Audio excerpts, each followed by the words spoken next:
Urganch 8 blokdan xotin qizlarimiz uchun yaman skidga qo'yib beramiz. Murat aka narxlar bilan tanishtirib bering.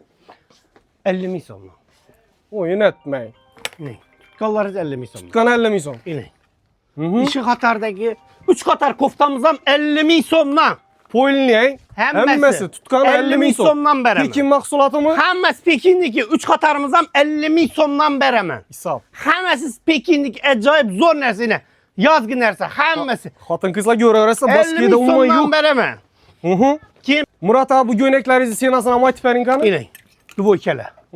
Hammasi bular 380 ming so'mdan sotilgan. Xo'sh. 200 ming so'mdan. Wow. Skidkada 200 ming so'mdan. Yaman. Yine 2 Katarımız ham, göyneklerimiz ham, dvoykalarimiz ham hammasini 200 ming so'mdan beraman.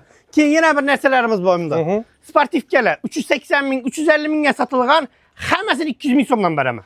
İşi 2 Katarımızdan poni 200 ming so'mdan beraman. Şu dvoykalar 200 ming sportivkalar. so'mdan. Keyin dvoykalarimiz ham bor.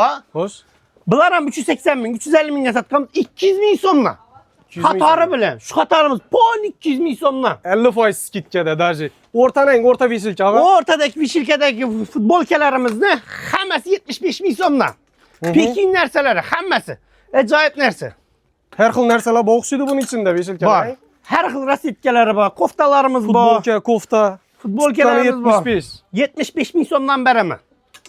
Bir bölümümüz 200 ming so'm, bir 50 ming so'm tutganlarız. O'rta beshilkamiz 75 ming so'm. 75 ming so'mdan beraman. Çotki.